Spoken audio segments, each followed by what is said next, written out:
Hoje, 15 de março, é o Dia Mundial de Combate à Violência Policial. A data foi instituída em 1997, na Suíça, por grupos defensores dos direitos humanos, depois que 2 crianças foram espancadas até a morte por policiais. Para falar sobre o assunto, a gente recebe aqui o policial civil e membro do Grupo Policiais Antifascismo aqui no Rio Grande do Norte, Pedro Paulo Chaves. Pedro Paulo, muito obrigado pela entrevista, boa noite. Jadir, agradeço a oportunidade de estar aqui falando de um tema que eu acho muito necessário. A gente tem que discutir a atuação policial. Qual o panorama da violência policial aqui no Rio Grande do Norte? Bem, aqui eu não diria que tem algum valor específico diferenciado. A gente tem a mesma doutrina que há em outros estados, como Pernambuco, como Paraíba, o mesmo modo de atuação, seja nas suas qualidades, seja nos seus defeitos. Agora, existe uma relação... O que pode explicar? O Brasil tem uma das polícias mais violentas do mundo, né? Sim. Tem algo que possa explicar? Existe uma explicação única? Dá para explicar rapidinho? O que leva a ter números tão assustadores assim? Bem, um ponto interessante que a gente tem que abordar é que muitas vezes a gente culpa o mordomo e não culpa o dono da casa, né? O policial muitas vezes ele é culpado por essa violência e claro que na medida do que ele for responsável, ele tem que ser responsabilizado, né? Direcionada a ele a culpa, a responsabilização.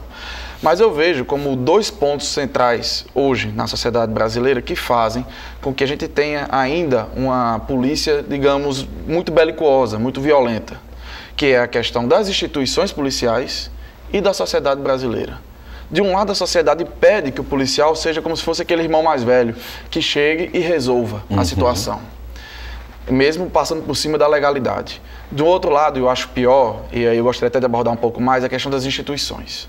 As nossas instituições são feitas tanto para não dar certo, como também elas são feitas para manter esse mesmo sistema, digamos, de não proximidade com a população. Por que são feitas para não dar certo? Que instituições?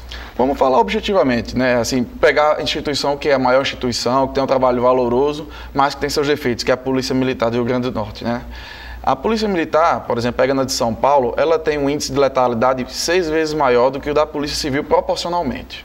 Claro, a Polícia Militar ela trabalha num regime muito mais sensível de urgência, ela se depara com situações, ela está em viatura, de repente a situação chega a ela, e a gente entende esse ponto.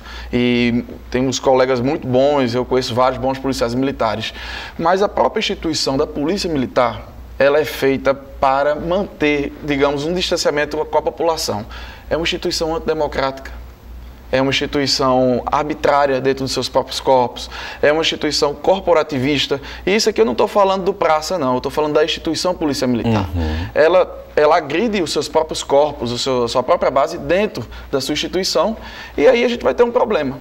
Que um policial, ou um operador, um trabalhador desrespeitado em seus direitos, tendo tantas dificuldades, tantas questões, como é que ele vai à rua operar de forma legal ou ideal?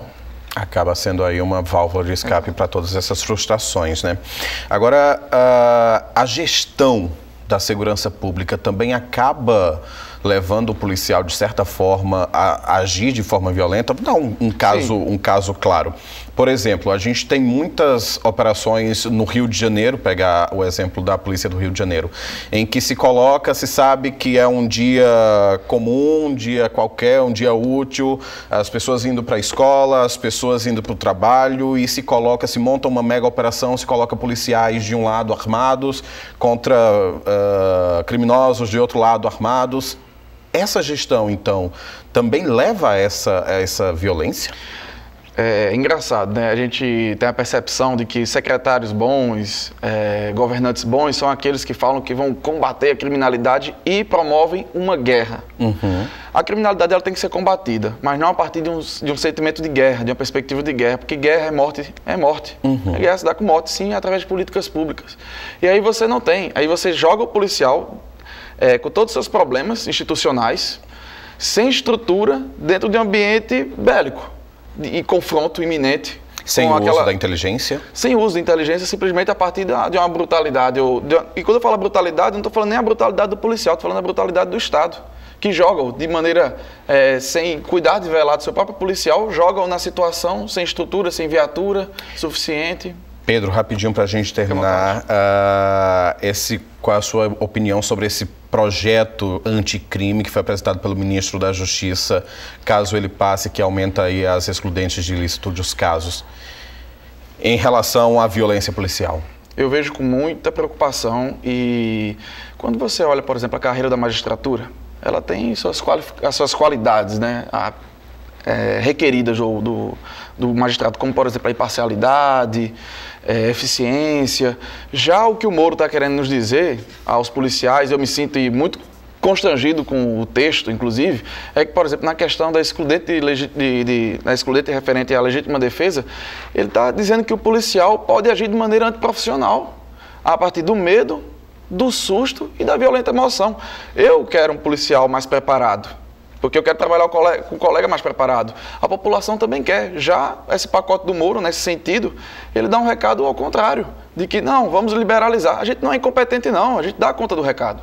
É preciso muita discussão. Pedro Paulo Chaves, policial civil e membro do grupo de policiais antifascismo aqui no Rio Grande do Norte. Pedro Paulo, muito obrigado pela entrevista, boa noite. Jadir, agradeço e bom programa.